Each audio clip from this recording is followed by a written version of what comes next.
Vamos a tener este segundo encuentro.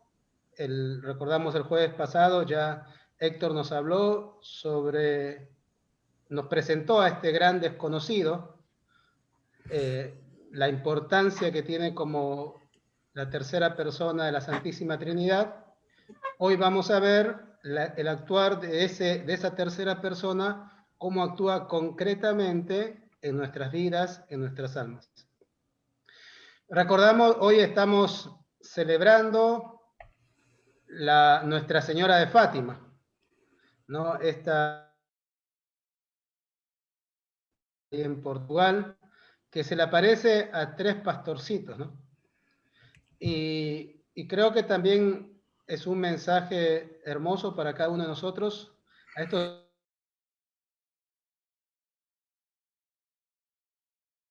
que creían, ¿no?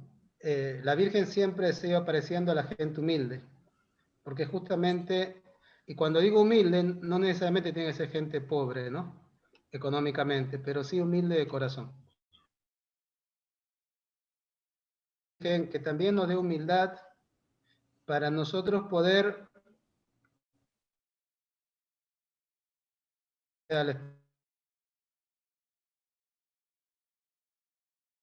no podemos.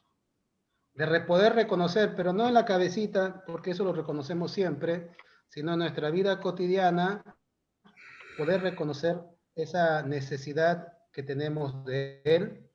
Por eso estos encuentros también para conocerlo, para pedirlo, para clamarlo, para prepararnos, para que en Pentecostés haya realmente una transformación de nuestros corazones, de nuestras almas. Por eso le pedimos a María Santísima, esposa del Espíritu Santo, que ella lleve adelante este encuentro. Vos, mamá, vos María Santísima, Virgen de Fátima, acompáñanos en este encuentro, ayúdanos también a poder conocer más a tu esposo, el Espíritu Santo, y especialmente intercede por Héctor para que nos dé todo aquello que también tu esposo y vos quiere que nosotros nos transmita. Y que nosotros tengamos también esa humildad y ese interés y esas ganas de recibir lo que Héctor nos va a decir. Intercesión tuya, Madre Santísima, de San José, y especialmente por la sangre bendita que se derramó por cada uno de nosotros. Amén. En el nombre del Amén. Padre, del Hijo. Héctor, te escuchamos. Bueno, buenas noches con todos. Hoy vamos con la preparación para Pentecostés y en este día vamos a hablar un poco sobre lo que es la acción del Espíritu Santo en nosotros.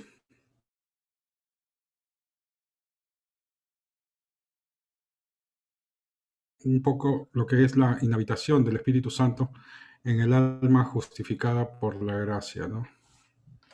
Para poder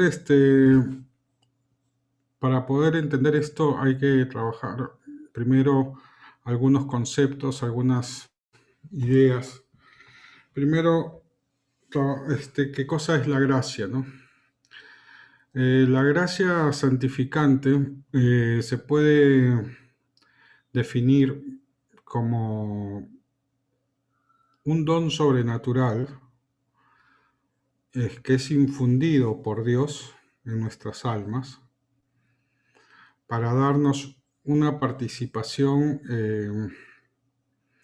verdadera y real de su propia naturaleza divina, ¿no? O sea, con ese don nos hace partícipe de la naturaleza divina de Dios, hacernos hijos suyos, y como dice San Pablo, no, San Pedro, al hacernos hijos,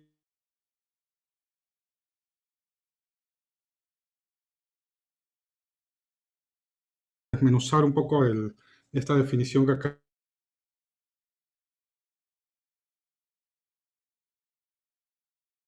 ¿no? O sea, la gracia es eso, regalo de Dios, un don totalmente gratuito, que nadie tiene derecho ni a reclamar desde el punto de vista natural, ¿no?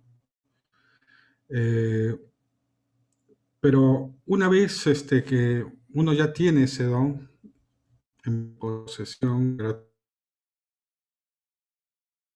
ya podemos de alguna manera pedir más, ¿no? Porque hay una frase que Jesús dice, que el Espíritu nos inspira a llamar Abba, o sea, Padre, a Dios, ¿no?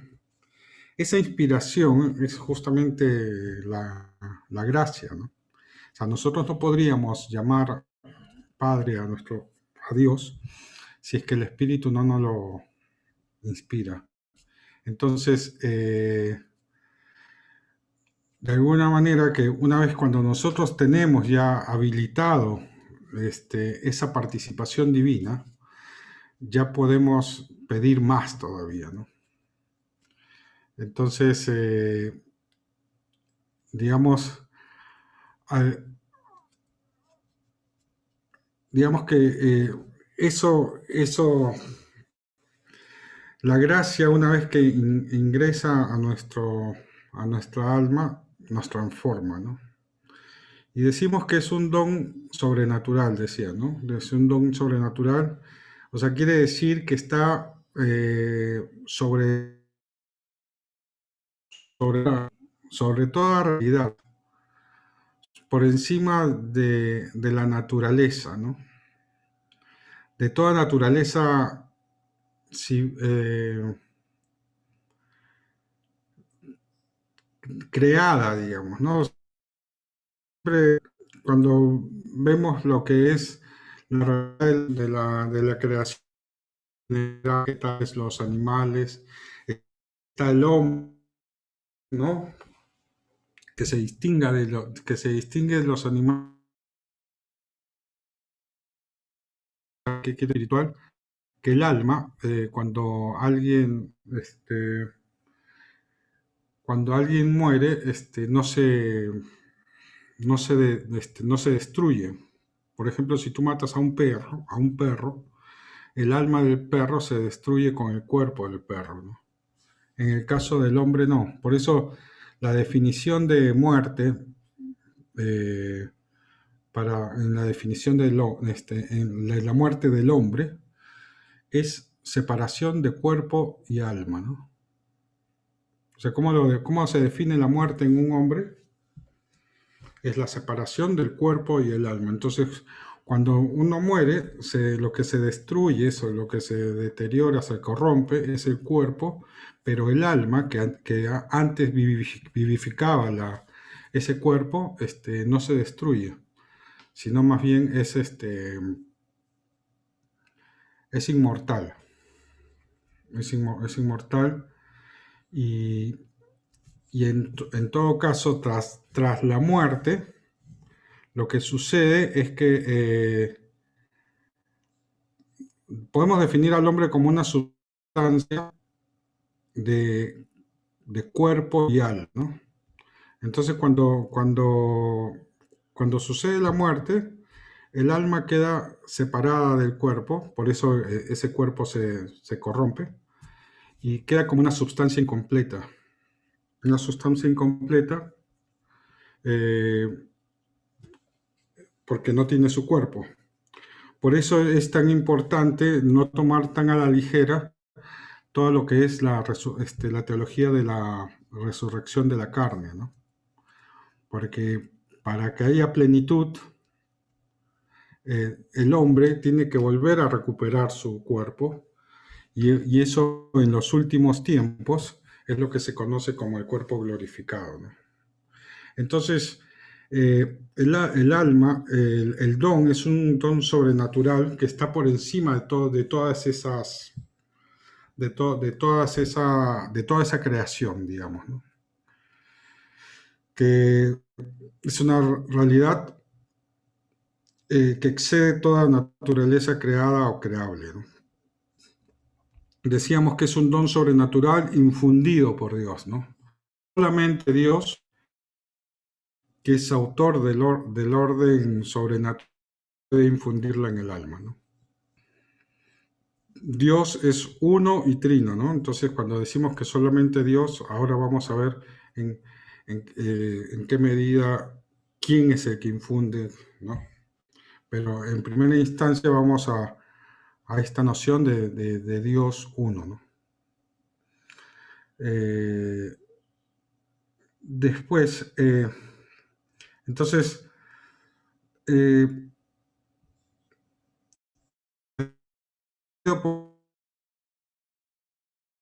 natural infundido por Dios en nuestras almas. La gracia es una realidad espiritual que radica en el alma y no en el cuerpo. Ojo, ojo ahí, no en el cuerpo, porque la gracia, al ser una realidad espiritual, no puede inherir en la parte corpórea, ¿no? Por eso no puede verse con los ojos, no puede ni tocarse ni oírse, ¿no? Tampoco, de la misma manera que tampoco se puede tocar el pensamiento ni el amor, pero sin embargo es una realidad que se manifiesta existencialmente a nosotros, ¿no? Entonces, y dice, para darnos una participación verdadera y real de su propia naturaleza divina. Con la gracia santificante, Dios nos da la posibilidad de participar de su divinidad, ¿no? Y dice, al final ya de la definición, nos hace verdaderamente hijos de Dios. Es una consecuencia necesaria del hecho de que la gracia santificante nos haga partícipes de la misma naturaleza misma de Dios, ¿no? Sin esta participación sería lo que de Dios. De ninguna manera Dios, ¿no? Y esto viene, esta gracia santificante viene a partir de la concepción de la misión del Hijo al venir a la tierra y morir y resucitar, ¿no? O sea, las puertas del cielo que estaban cerradas por, por el pecado original se abren con Jesucristo en su venida, en su muerte y en su resurrección, ¿no? Nos dan la posibilidad de eso y por eso Él dice, es necesario que yo me vaya para que venga el Espíritu Santo, ¿no? Entonces, decíamos que nos hace hijos suyos y nos hace herederos del cielo. Es otra consecuencia natural de la filiación, ¿no? Divina. Si somos hijos de Dios, también somos herederos, ¿no? Entonces, ¿cuáles son los efectos de la gracia santificante, ¿no? Un primer efecto diríamos que es que nos diviniza, haciéndonos partícipes de la misma naturaleza de Dios, ¿no? Los efectos. O sea, hay un salto cualitativo entre lo que es ser criatura a ser hijo de Dios, ¿no? A participar de la naturaleza divina misma de Dios, ¿no? Entonces, ese es un primer efecto de la gracia santificante y es algo que quizás no lo no tomamos conciencia realmente de lo que es eso, pero es la posibilidad de... es que lo que pasa es que el verbo participar tiene un eco desde los griegos, ¿no? Un eco metafísico muy fuerte, ¿no? Y es prácticamente... no sé cómo, a ver,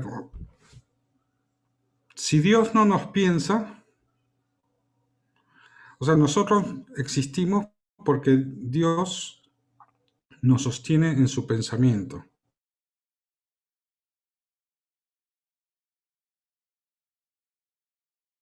Dejamos de existir, nos aniquila directamente. Inclusive borraría la historia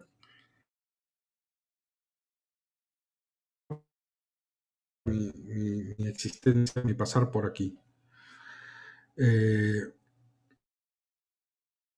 Cuando dice que estamos participando de la nación, está tratando, lo que está tratando de decir, somos como dioses, ¿no? Por eso somos como dioses.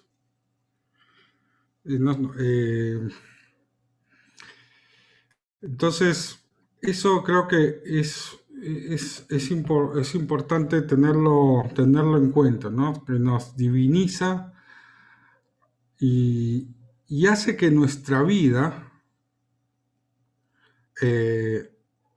tenga un horizonte que sería imposible sin eso. O sea, en un artículo que escribí sobre el tema de la resurrección, hace poco, yo contaba la historia, la anécdota de una monja que estaba en la clase de filosofía y la profesora estaba hablando de Schopenhauer. Ella decía que Schopenhauer era un pensador pesimista que decía que hay como una voluntad ciega que nos motiva siempre a pensar que estamos llamados a la felicidad, pero que nunca llega a esa felicidad, ¿no? Entonces, en esa categoría decía que la vida para Schopenhauer era una estafa, ¿no? Porque siempre estamos moviéndonos hacia algo que supuestamente deberíamos alcanzar, que es la felicidad, y al final nunca llega, ¿no? Y entonces la monjita decía, profesora, esto que usted está diciendo sería real si es que Jesucristo no hubiese resucitado, ¿no? Entonces la profesora se puso a pensar, es verdad, ¿no? O sea, si Jesucristo no hubiese resucitado, la vida sería como lo que plantea Schopenhauer, o sea, siempre moviéndonos hacia conseguir la felicidad, pero nunca la felicidad la podríamos alcanzar. Nunca la podríamos alcanzar. Entonces, la vida sería una eterna frustración, ¿no? Porque parece que ya alcanzamos, cuando alcanzamos, no, eso no es la felicidad. Parece que ya alcanzamos, pero... Y ese movimiento, como la piedra de Sísifo, ¿no? Que la tira y la vuelve a subir, la tira y la vuelve a subir, como un eterno retorno, ¿no? Que siempre volvemos a algo que nunca es el final, ¿no? En cambio, cuando decimos que la gracia santificante nos diviniza, nos abre una vida que antes no teníamos, y la experiencia de felicidad se hace real también, ¿no? Se hace real y verdadera, ¿no? No es una esperanza estafadora, ¿no? Sino que es una realidad. Entonces, nos hace partícipes de su divinidad. Otra característica o consecuencia de las gracias santificantes es que nos hace hermanos de Cristo y coherederos de Él, ¿no? Bueno, eso creo que es fácil entenderlo. Es fácil entenderlo, pero quizás no vemos la dimensión que tiene esa frase, ¿no? Ser hermanos con Cristo, ¿no? Y coherederos con Él. Participando de esa felicidad eterna que es la Santísima Trinidad, ¿no? Otra cosa que trae la gracia santificante es que nos infunde las virtudes infusas y los dones del Espíritu Santo, ¿no? La gracia santificante es una cualidad sobrenatural que se infunde en la esencia misma de nuestra alma, pero como un elemento, a ver, digamos, estático, habitual, o sea, transforma nuestra naturaleza y no es inmediatamente operativo. No sé si me dejo entender. Eh, la gracia santificante es como que prepara la casa para poder recibir después, para poder operar después con las virtudes infusas y con los dones del Espíritu Santo. No son los dones ni las virtudes eh,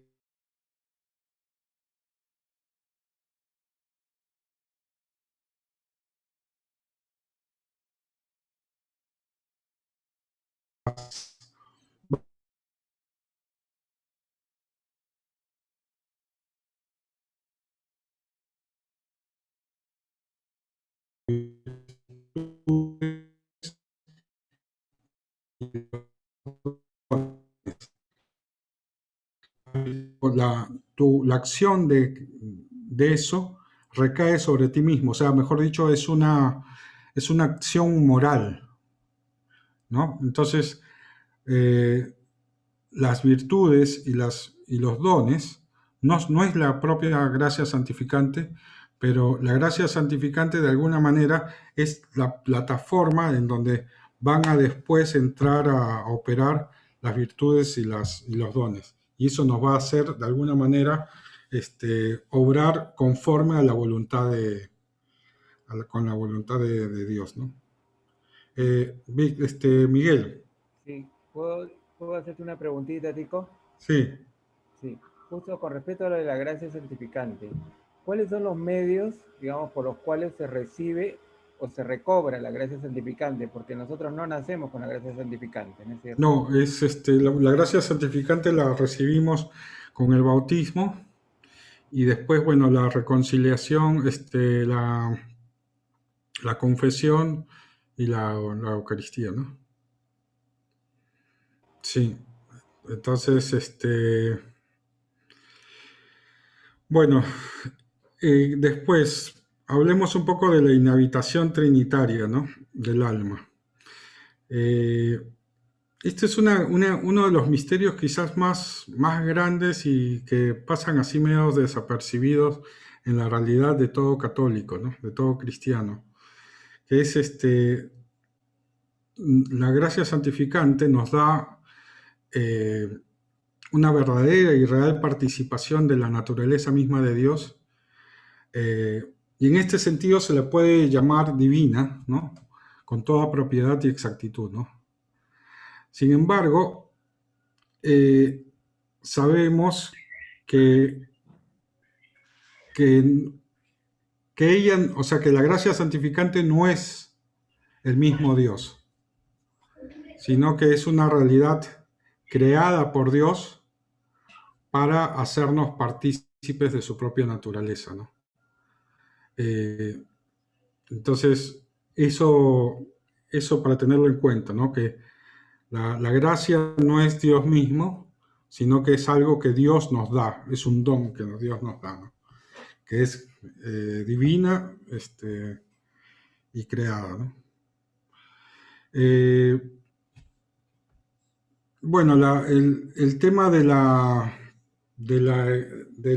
existencia de que Dios habita en nosotros, si nuestra alma está en gracia, es algo que se corrobora también en el Evangelio, ¿no? Cuando dice, si alguno me ama y guardara mi palabra, y mi Padre la amará y vendremos a Él y en Él haremos nuestra morada, ¿no? Eso es algo que se ve en el Evangelio de Juan. Dios es caridad y el que... y Dios de los argumentos o de las pruebas de cómo en el alma del hombre justificado habita la gracia, ¿no? Bueno, después cuando dice que no sabéis que sois templo de Dios, ¿no? Y que el Espíritu de Dios habita en vosotros, también es otra forma de que Dios se está revelando para decirnos que ellos, esas tres personas, habitan en nosotros, ¿no? Bajo la primicia, bajo más que la primicia, la iniciativa, bajo la iniciativa del Espíritu Santo, ¿no? Por eso algunos hablan de la inhabitación del Espíritu Santo en el alma, o sea, le tratan de darle más prioridad a la decir inhabitación del Espíritu Santo, porque la iniciativa está dada por el Espíritu Santo como persona, ¿no?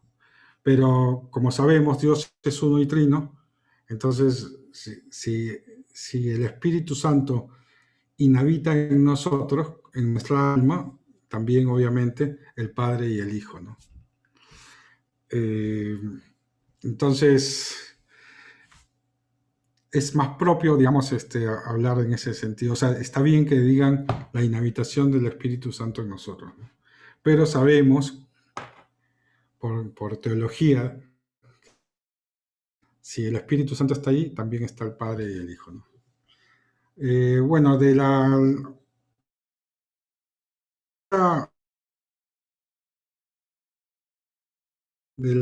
inhabitación se puede decir en nuestra realidad, ¿no? La primera es la que es la presencia personal hipostática, ¿no? de la encarnación, ¿no? Ahí se puede ver una primera presencia, que es Jesucristo, que es verdadero Dios, verdadero hombre, ¿no? Después estamos hablando que Dios está en la presencia eucarística, ¿no? Está en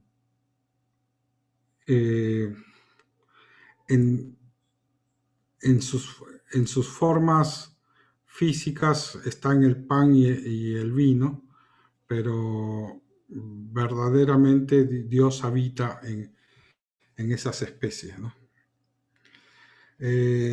Después, otra presencia en donde el hombre puede ver a Dios es la visión beatífica en el cielo, ¿no? Esa es otra forma de... Y después hay otra presencia, otro tipo de presencia de Dios, en la cual de alguna manera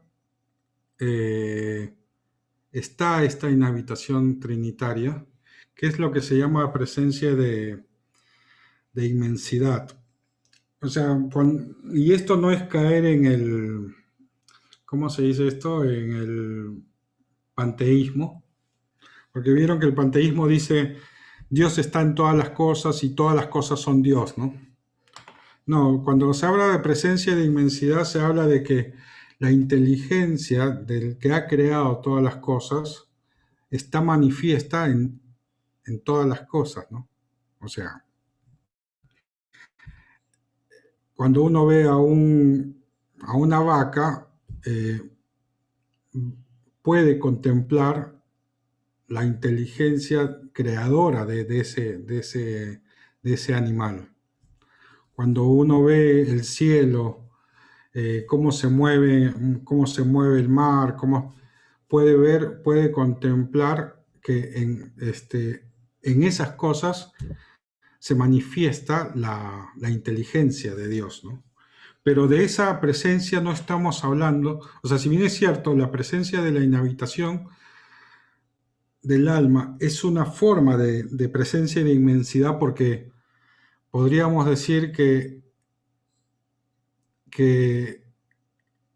la presencia de la inhabitación es ahí también se manifiesta Dios, pero ya no solamente como criatura, porque en realidad la presencia de la inteligencia creadora está manifiesta no solamente en nuestra alma, sino también en nuestro cuerpo, ¿no? Cuando uno se pone a ver esos documentales sobre las maravillas del cuerpo humano, se da cuenta, obviamente, uno cae en asombro. Qué perfecta es el cuerpo humano, ¿no? Una persona se había roto la pierna y estaba a unos kilómetros todavía de un pueblo, y lo que hace el cuerpo es inhibir el dolor, y esa persona con el dolor inhibido pudo avanzar hasta salvarse, ¿no? Una vez que llegaron los rescates, el dolor inmenso se le vino, porque ya estaba salvo, ¿no? Ahora, ese tipo de reacciones que tiene el cuerpo es de una inteligencia, pero como para adorar ahí mismo a Dios, ¿no? Pero de esa presencia no se está hablando en la inhabitación, ¿no? La inhabitación no es la huella de la inteligencia y la voluntad de Dios en su creación, sino que es la presencia de Dios como persona. O sea, en la presencia de la inhabitación, Dios hace comunidad con nuestra alma. Entonces suceden dos cosas. Primero, uno puede experimentar la paternidad de Dios, que nos hace hijos de Dios, que nos hace hermanos de Cristo, y por otro lado, uno experimenta en la inhabitación una amistad divina, como una complicidad, nos convertimos en socios de Dios, ¿no? Y caminamos en la vida acompañados de esa presencia trinitaria, ¿no? Entonces, la caridad es una de las manifestaciones que uno percibe de manera más fehaciente cuando está en gracia, ¿no? Uno ama mejor cuando está en gracia. Eso creo que es algo creo que uno lo puede comprobar, ¿no? Cuando está en gracia uno hace mejor las cosas. O sea, cuando digo mejor las cosas, trata mejor a las personas que tiene cerca, ¿no? Es como que uno se vuelve más virtuoso amorosamente, porque acordarse que la caridad es una virtud también, ¿no? Esa virtud se engrandece en gracia, ¿no? Cuando uno no está en gracia, le afloran sus egoísmos, cosas así que entorpecen la finalidad del hombre, que es amar, ¿no? Pero cuando estamos con la inhabitación trinitaria, nuestro corazón, nuestro amor se engrandece, ¿no? Entonces, la finalidad trinitaria, de la inhabitación trinitaria, es básicamente es darnos la posibilidad, o sea, es el camino de salvación para nuestra vida, ¿no?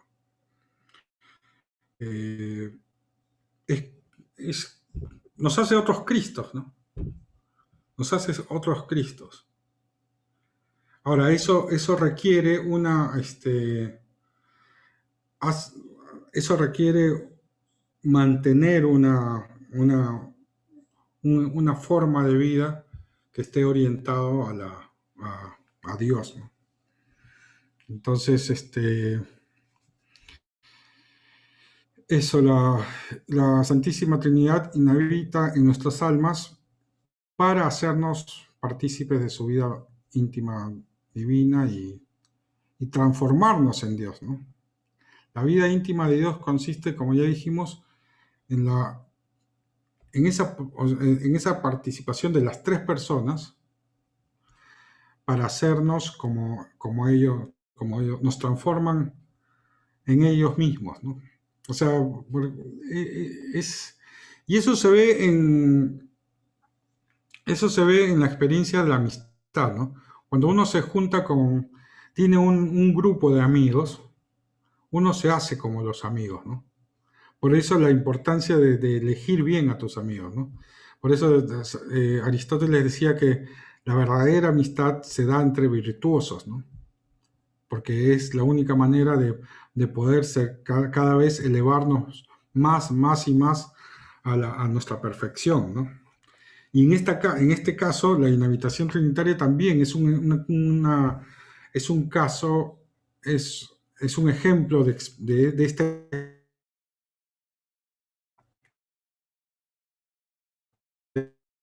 o a mirar, a ver, Dios mira, ¿no? Ahí está que la amistad es el consenso de las cosas humanas y divinas sumado con buena voluntad y cariño, ¿no? Lo que sucede en la inhabitación trinitaria es que comenzamos a compartir, hay ese consenso de las cosas humanas y divinas, o sea, comenzamos a ver las cosas como Dios las ve, y porque vemos las cosas como Dios las ve, entre nosotros hay buena voluntad y cariño, ¿no? Por eso no nos separamos. Eso aplicado también a la amistad común también se da, ¿no? Pero en el caso de la inhabitación trinitaria, nos damos cuenta que el que está con esa gracia comienza a ver como Dios ve las cosas. O sea, nos hacemos espirituales, ¿no? Hombres espirituales, hombres y mujeres, ¿no? Para no caer en... y bueno, otra finalidad también que de la inhabitación trinitaria es para darnos plena posesión, o sea, al compartir la visión de Dios, comenzamos a gozar la amistad entre Dios y nosotros, ¿no? Dios y uno. ¿Qué más? A ver. Después, bueno, una forma, como ya hemos dicho, de encontrar la gracia está en la Eucaristía, ¿no? Ahí también nosotros renovamos la gracia santificante. Después, la confirmación también es un sacramento en donde como se firma un contrato de madurez en nuestra relación con Dios, y ahí es el sacramento por el cual, digamos, Dios comienza a inhabitar con nosotros, ¿no? Bueno, ¿qué son las virtudes? O sea, la acción del Espíritu Santo en el alma, una vez que ya tenemos entendido qué es esta gracia santificante, entendamos que esto es la parte más estática, digamos. La gracia santificante es como decíamos, el receptáculo donde van a comenzar a trabajar las operaciones. Y las operaciones, la parte dinámica de esto, es las virtudes infusas, ¿no? Y las virtudes infusas son hábitos infundidos por Dios, ya no, o sea, en el alma, pero inhieren directamente en las potencias del alma, ¿no? En la inteligencia y en la voluntad. Y esto es para que estas virtudes nos lleven siempre a obrar según el dictamen de la fe, ¿no? O sea, ahí se dan cuenta cómo las virtudes ya no es el receptáculo, ya no es el momento en que la Trinidad limpia la casa, sino que ya son las las operaciones que nosotros comenzamos, las herramientas que nosotros comenzamos a tener para vivir una vida en gracia, ¿no? Y entonces, bueno, dentro de esas virtudes están las primeras tres, que son las teologales: fe, esperanza y caridad, y las segundas están en la línea más en el orden de los medios, para alcanzar el fin, que son las 4 virtudes cardinales, ¿no? Prudencia, justicia, fortaleza y templanza. Que en una primera instancia se nos dan como dones, pero después comienzan a operar como virtudes, ¿no?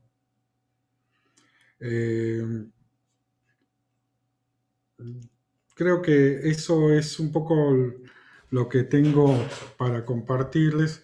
No sé si los he confundido un poco. Yo sé que es una clase o una charla algo con muchas precisiones, que tal vez en una hora no es posible abordarlo todo, ¿no? Estas clases que nosotros recibimos en la facultad, tranquilamente lo hacíamos en medio año, ¿no? Entonces, es un poquito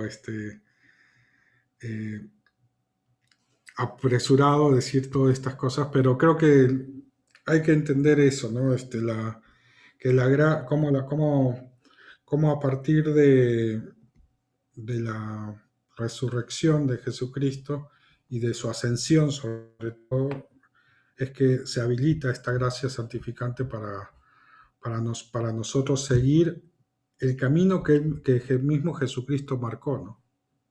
Si se dan cuenta, los grandes santos lo que hacen es simplemente seguir el camino que Jesucristo marcó. ¿Y cómo lo hace? A través de la gracia santificante que se nos da por el Espíritu Santo, y en ese momento ya comienzan a habitar todos, ¿no? No sé si quieren hacer alguna pregunta, o Víctor, tú quisieras aclarar algo.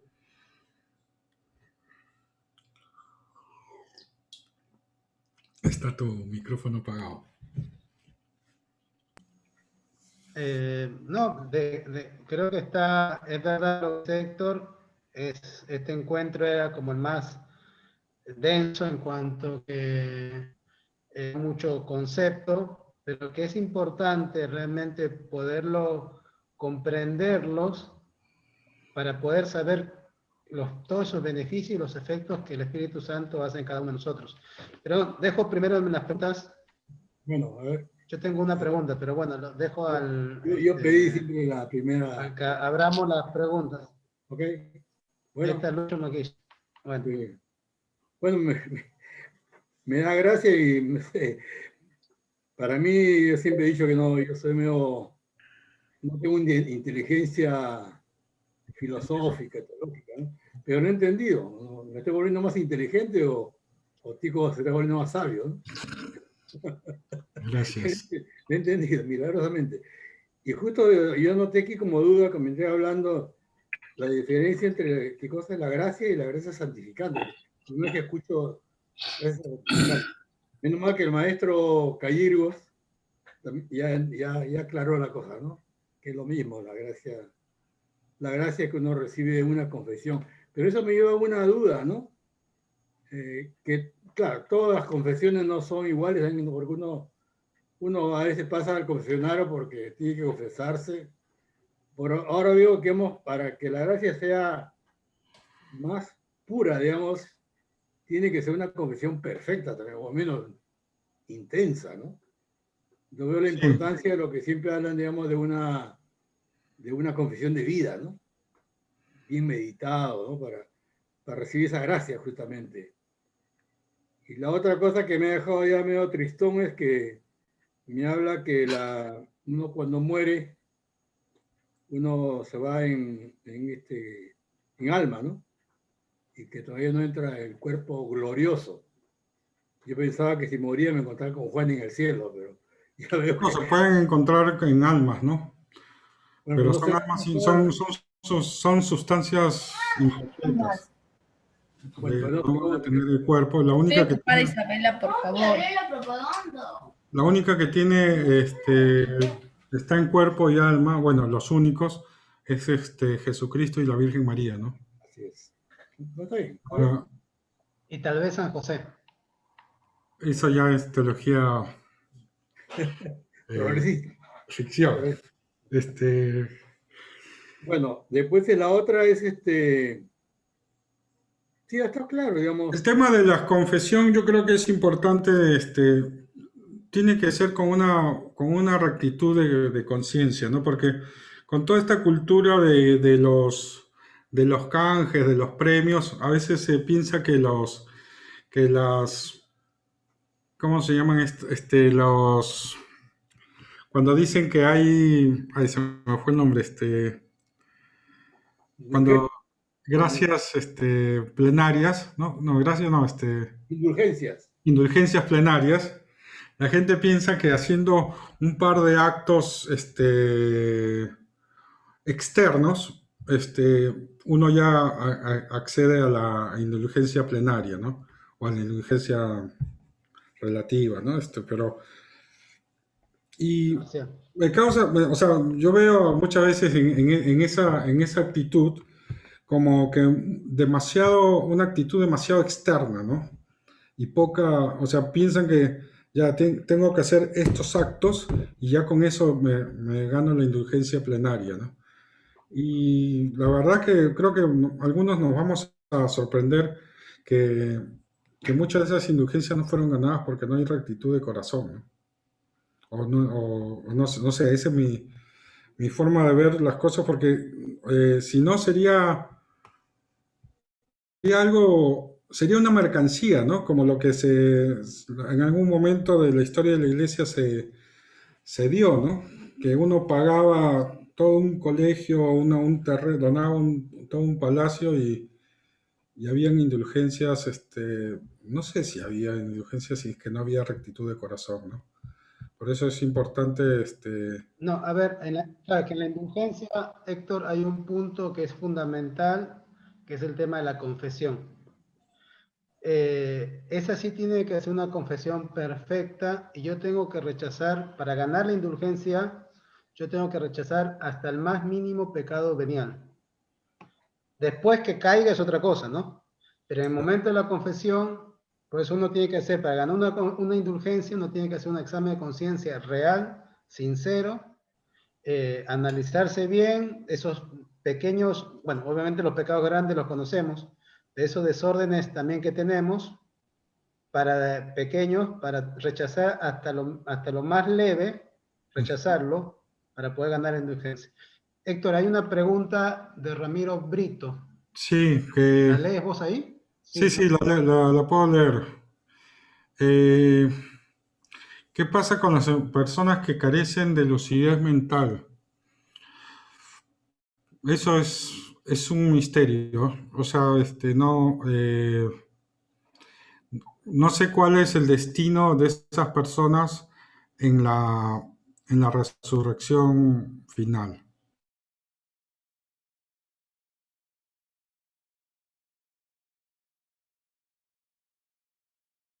Cosas es sabia al decir que eso queda librado a la misericordia de Dios.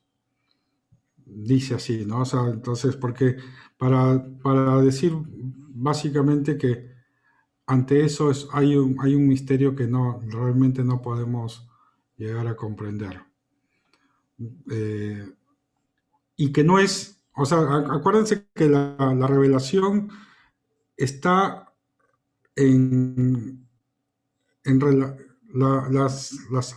la revelación está en relación a la salvación.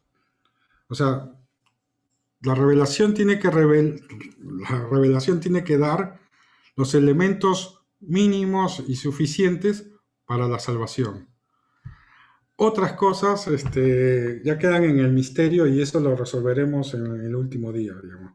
Pero todo lo que está revelado es suficiente para poder salvarnos. Entonces, ese tipo de planteamientos, si bien es cierto, uno se librado a la misericordia de Dios, no sabemos realmente si restituye su inteligencia, su racionalidad, no sé. Acá Angélica,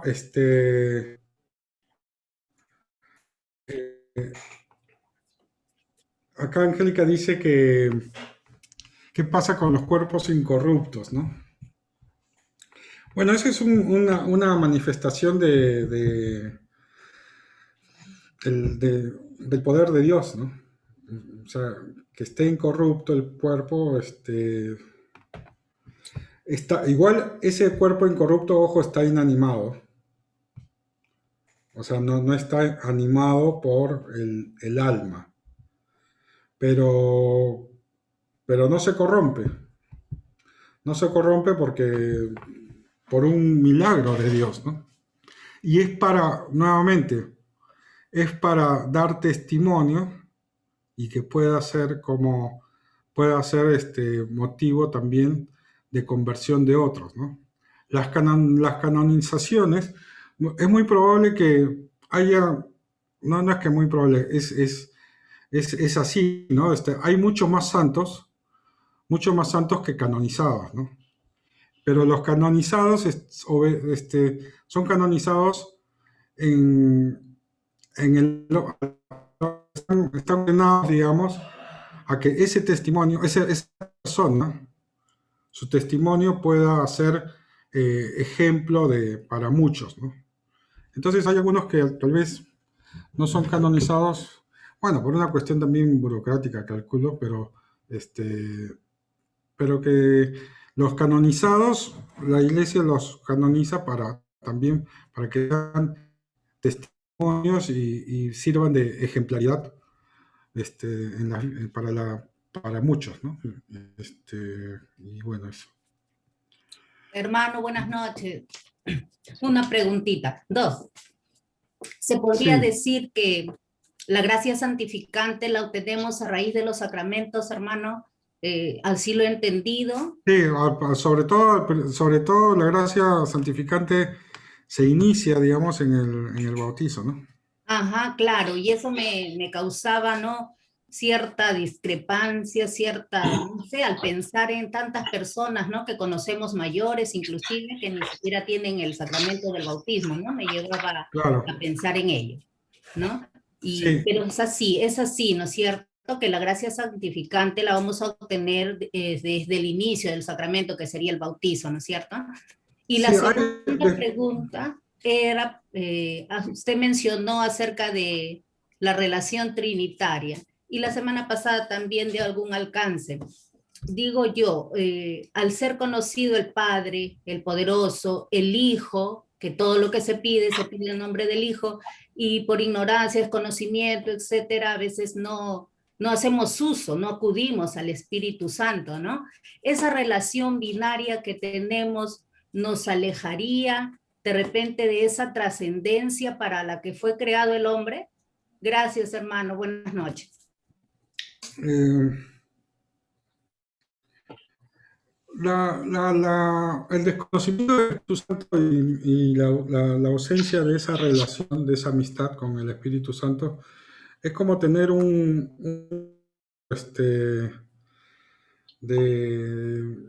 de 8 cilindros y manejar a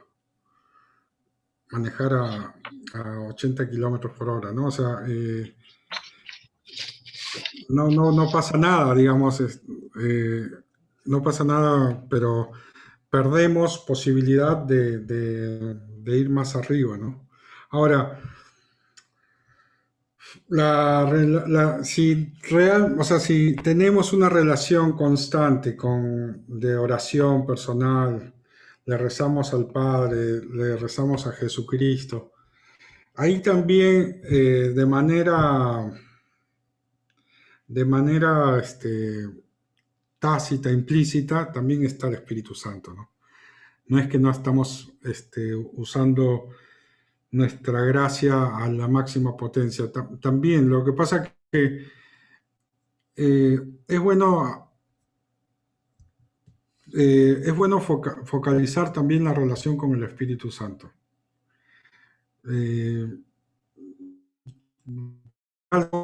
Solamente que reza al Padre o a Jesucristo, a la Virgen María, en esas acercamientos también obviamente está el Espíritu Santo.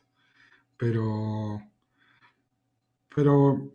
es bueno que estas cosas, que estas relaciones las podamos también ir entendiendo desde este punto de vista, ¿no? ¿Quién es el Espíritu Santo? ¿No? Héctor, hay una pregunta de Milton Erazo. Sí, dejamos de ser criaturas, claro, pasamos a un nivel de ser hijos y herederos del reino, ¿no? En teoría de conjuntos, el conjunto es criatura y hay un conjunto menor que son hijos de Dios, ¿no? Es para entender así, no es que dejamos de ser criaturas, sino es un conjunto más específico, más específico que el de solamente la criatura, ¿no? Pero está dentro del conjunto, del gran conjunto criatura, ¿no? O sea, en esa creación, utilizamos la palabra criatura en vez de, yo al menos utilizo la palabra criatura en vez de criatura, porque criatura viene de criar, y criatura más bien es un neologismo que creo que no está en la lengua española, pero que deriva de creación, ¿no? Pero el castellano antiguo, a esta palabra criatura, la escribe como criatura, ¿no? Pero yo prefiero utilizar la palabra criatura en el sentido de que es creado. Pero De hecho, que en el misal antiguo estaba criatura, en el misal nuevo ya lo han puesto criatura, ¿no? Pero yo también generalmente digo criatura. Sí. Víctor. No, Víctor Pacheco. Buenas noches. Buenas noches. Una pregunta para el padre Víctor. Lo saluda Víctor Pacheco de la ciudad de Arequipa. Tocayo, ¿cómo da? ¡Uy, estás en Tierra Santa! Padre Víctor, nosotros los que ya tenemos los sacramentos, y cuando nosotros nos vamos a confesar, hacemos un examen profundo de conciencia y confesamos nuestros pecados, los pequeños, los grandes, etc. Mi pregunta era, para que nosotros podamos llegar a esta gracia santificante, ahora que estamos en las elecciones, hay una la hoja de ruta que usted aconseja a aquellas personas que nosotros nos vamos a confesar, para que podamos nosotros sentir esta gracia santificante, estar poder recibir al Espíritu Santo. O sea, me imagino así como un fisicoculturista tiene que hacer muchas horas de ejercicios y determinados ejercicios para diferentes partes del cuerpo, el católico, para que pueda llegar a gracias muy en nosotros, muy fuerte.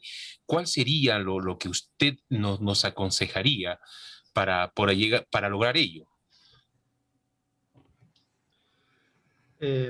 Víctor, mira, yo creo que, como dijo Héctor, la gracia santificante la recibimos en el bautismo. Es un don, no la merecemos, es un regalo. Pero una vez que la tenemos, sí compete a nosotros hacerla crecer. Entonces, por un lado, por supuesto, evitar el pecado, sobre todo el pecado mortal, porque con el pecado mortal inmediatamente se va la gracia, ¿no? Si he perdido el pecado, si he perdido la gracia por pecado mortal, la confesión lo más pronto posible. Tratar de hacer para una buena confesión es necesario hacer un buen examen de conciencia. Pedir la gracia también para poder tener un auténtico dolor por esa falta, por esos pecados, y un propósito también sincero de tratar de no volver a caer. y después lo que también decía Héctor, los sacramentos, ¿no? La Eucaristía frecuente, bueno, obviamente la confirmación en el momento que se da. Y esto bueno, es lo que yo iba a comentar al final, pero bueno, ya que lo preguntas, nosotros podemos, porque uno dice, a ver, yo estoy en gracia de Dios, pero de repente uno dice, pero no veo que tenga el amor, que tenga el pensamiento de Dios, que tengo la mirada de Dios, todavía me quedan muchas miserias mías. Uno tiene esa facultad, como decía Héctor, está la plataforma, ¿no? Cuando hablaba de la gracia santificante, como esa parte estática, es la plataforma donde hay que mandar los misiles. Esos misiles, que es la parte dinámica, que son las virtudes y los dones del Espíritu Santo. Eso es lo que tenemos que trabajar en nuestras vidas, porque la vida del cristiano no solamente es para no pecar, sino más bien es para que nuestra vida sea una vida que irradie, que sea una vida gloriosa, que contagie, que ilumine. Y en eso hay que desarrollar las virtudes, ya sean humanas, las virtudes, por supuesto, infusas, las virtudes como gracia, los dones, obras de caridad, obras de misericordia, es decir, todo lo que hagamos para que ese volumen de gracia aumente, por decir una manera, ¿no? Un volumen de gracia aumente en nosotros y podamos asemejarnos más a Cristo. ¿Qué es lo que hacen los santos, ¿no? Cuando uno ve a una Madre Teresa de Calcuta, ese amor tan exquisito, ese amor de poder atender a cualquier persona en cualquier momento, en cualquier circunstancia, y en circunstancias tan horribles a veces, ese amor tan exquisito no es un amor humano, ¿no? Ese es un amor de Dios. Entonces, por eso los santos, y lo decía Héctor, ¿no? Por eso también canonizan a los santos, porque son como faros, como focos que nos imagen, como modelos que nos ayudan también a nosotros a aspirar y ver que si un ser humano con los mismos defectos que yo logró eso, ¿por qué yo no? Porque también tenemos las mismas posibilidades. No sé si con eso te respondo, Víctor. Y Nancy quería hacer una pregunta. Y creo que también entender que nosotros como cristianos no estamos, o sea, no estamos llamados solamente para hacer lo mínimo para salvarnos, sino que aspirar a la santidad, ¿no? O sea, a partir de ese encuentro con Jesucristo, ese encuentro de conversión, tenemos que aspirar más allá de la salvación, sino, como decía Víctor, tratar de tener una intimidad cada vez más fuerte con Dios, de tal manera que podamos irradiar luz a otros, ¿no? Porque si solamente nos conformamos con la salvación, hacer lo mínimo para la salvación, que queda como muy cortito la aspiración, ¿no? Y creo que Dios nos anima justamente a ser como Él, ¿no? Santos como Él. Bien, vamos a ir terminando. Si les parece, vamos a hacer las dos últimas preguntas. Nancy tenía una, y si alguno más quiere, puede ir preparando. Sí, Nancy, te escuchamos. Bueno, no sé, me ponía a pensar un poco en los apóstoles, ¿no? Los apóstoles vivieron casi 3 años con Jesucristo, ¿no? Entonces, de la prueba, ¿qué pasa, no? Lo niegan, se esconden, pero después, ¿qué pasa, no? Con la venida del Espíritu Santo, ellos salen, proclaman el Evangelio, hacen todo lo que es, o sea, sin Jesús, hicieron pues todo lo que, la revolución, por así decirlo, ¿no? De los primeros cristianos. Entonces, lo que quiero entender es que la gracia santificante es como lo pasivo y la inhabitación del Espíritu Santo es como lo activo. No. O sea, lo activo, lo que activa a que se produzca esa... No, la inhabitación... No sé, algo así. La gracia santificante se activa en la inhabitación trinitaria, ¿no? O sea, es una nueva casa, digamos, la que te dan en tu alma para vivir. Y después están los dones que Víctor la próxima semana va a explicar sobre los dones del Espíritu Santo, las virtudes infusas, que son las operaciones. Ya son las herramientas con las cuales uno se maneja, pero que tienen más que ver con la parte más dinámica, ¿no? Lo estático es que con la resurrección y la ascensión de Jesucristo se instaura se abre una realidad que no era posible para los anteriores a ellos, ¿no? A eso, que es la gracia santificante, ¿no? Que es la posibilidad de la salvación. Pero después, después una vez que ya tienes la posibilidad, como que se te habilita la plataforma para pedir, para hacer tus pedidos, tienes que comenzar a pedir, ¿no? A pedir, y esa petición inclusive está inspirada por la gracia.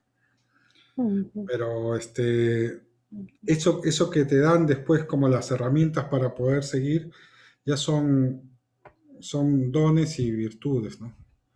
Que son infusas para tu operación, para que ya inhieren en las dos grandes, ¿cómo se dice? Potencias del alma, ¿no? Voluntad e inteligencia. Ya, perfecto. Ya. Gracias, Tico. Bueno, ¿quién más? ¿Tanqui? No. ¿Alguien quiere hacer alguna pregunta más? Creo que Sí, ¿Alguien sí, de tenía Argentina? una. ¿Alguna de Argentina? Bueno, Tanqui. Sí, Tanqui. Padre, sí, pero bueno, no sé, cualquiera de los dos que la pueda responder. O sea, lo entiendo todo esto en lo teórico, es decir, la gracia santificante, el ir buscando la gracia del Espíritu Santo, y bueno, que usted más adelante va a hablar de los dones y los carismas, pero en lo concreto, en lo práctico para la vida de uno, en el día a día, digamos, ¿cómo hace uno para ir cultivando esa gracia dentro del corazón, ¿no? O sea, uno recibirla y sobre todo creo lo más difícil es mantenerla en la vida diaria, ¿no? Que eso se vaya cultivando seriamente y llegue a ser una virtud propia de la persona, ¿no? O sea, ¿cómo hace uno para ir llegando a tener esa comunión con el Espíritu Santo, digamos? Bueno, están los sacramentos y la vida de piedad, ¿no? La vida de piedad no tiene que ser una cosa, si bien es cierto, te la puedes imponer, pero en un momento dado eso tiene que ser como con natural a ti, ¿no? Y en la medida que mantengas esa relación, esa amistad, a través de estar en gracia, de confesarte, de las misas, eso se va a mantener y se va hinchando poco a poco se te comienza a ampliar también la mirada, el horizonte, y ahí te vas a dar cuenta que la vida no es solamente un par de cositas que hacer la carrera, lo que te impone la sociedad, que es muy, muy poquito, sino que hay cosas más trascendentes en la vida, ¿no?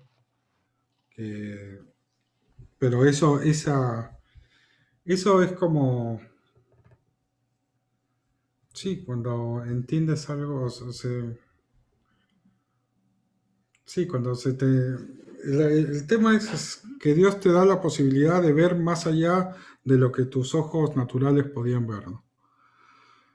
Y ahí la cuestión está en pedir fortaleza para ser fiel a esa visión. Porque en un momento dado te puedes hacer el loco, ¿no? Y decir, sí, ya vi, y doy la espalda, pero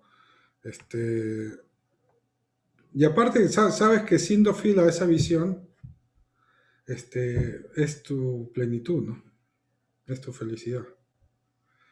Y poco a poco en la medida que vayas ampliando o acercándote a esa visión, se te va ampliando cada vez más cosas, ¿no? Y bueno, eso, no sé, Víctor. Ya. Sí, es tal cual lo que dice Héctor, eso, ¿no? De los sacramentos, la Eucaristía y la vida de piedad.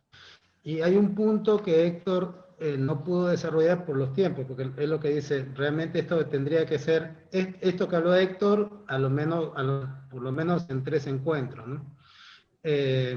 Y cuando él hablaba de la invitación, una de las cosas que nos da es la presencia, esta presencia trinitaria de Dios en nuestra alma, nos da 2 cosas fundamentales, y la paternidad con Dios, la amistad. Realmente el Espíritu Santo nos hace poder entablar una amistad con Dios como mi Padre. Y en esto también es importante porque me puede sanar la imagen que yo tengo de papá. Y me hace ver, realmente hablar con Dios como mi papá, sentir la protección de un padre, el amor y el abrazo de un padre, la presencia de un padre. Eso te lo enseña esta y la que decía Héctor, la amistad con Dios es ser pis. A unos homilías que Jesucristo después de la resurrección lo que quiso es estar y compartir con sus discípulos, ¿no? Entonces, ese compartir con Jesús, ese estar con Él, ese mantener esa amistad sincera, cordial en cada momento con Él, eso va haciendo mantener y crecer la gracia, ¿no? Profundizar cada día más en esa intimidad, ¿no? con Dios, y ese es un regalo de la gracia, pero que hay que ponerlo en práctica, ¿no? Cada vez que vamos haciendo más amigos, hace unos años atrás, vos lo querías a Héctor, lo conocías, lo querías, qué sé yo, pero no es como ahora. Ahora que han tenido más amistad, que se conocen más, que hemos estado juntos en México, que han viajado, que es un montón de experiencias, uno hoy es tu compinche. Eso mismo hay que hacerlo con Dios. Y así uno va creciendo más en la gracia santificante y en la amistad. Claro. Bueno, muchas gracias por su atención y agradecemos su presencia porque esto nos anima a seguir. Sabemos, es una confirmación de que esto que estamos haciendo con Christus Vincit es lo mínimo que podemos hacer, de compartir lo que nosotros hemos vivenciado y experimentado en nuestras vidas, ¿no? Y con generosidad de corazón se lo damos. Así que el próximo jueves cierra con todo el Padre Víctor, que nos va a hablar sobre los dones del Espíritu Santo, que también es un tema que podría tranquilamente hacerse en charlas de medio año, ¿no? Tardarse 6 meses para hacer esos tratados, pero creo que con la gracia vamos a poder tomar lo sustancial y para poder ya el siguiente, de ese jueves al domingo, poder tener una buena experiencia de Pentecostés. Si Dios quiere, vamos a hablar de los dones y también de la fidelidad, cómo conservar la fidelidad justamente a la gracia, al Espíritu Santo. Bueno, ¿rezamos, Héctor? Sí. En el nombre del Padre, del Hijo y del Espíritu Santo. Amén. Espíritu Santo, te pedimos que vengas a nosotros, que nos llenes de tu amor, que nos llenes de tu presencia, que en este tiempo, en estos días previos ya a Pentecostés, queramos intensificar esa amistad con ustedes, con Dios, con cada una de las personas, para conocerlos y experimentar cuánto nos ama. Gracias por este momento, que todo lo que hemos escuchado lo podamos comenzar a poner en práctica y hacerlo vida en nosotros. La bendición de Dios Todopoderoso, del Padre, del Hijo y del Espíritu Santo. Amén. Muchísimas gracias. Muchísimas gracias.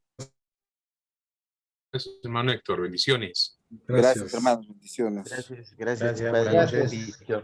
Gracias, Tico. hermanos. Bendiciones. Muchas gracias.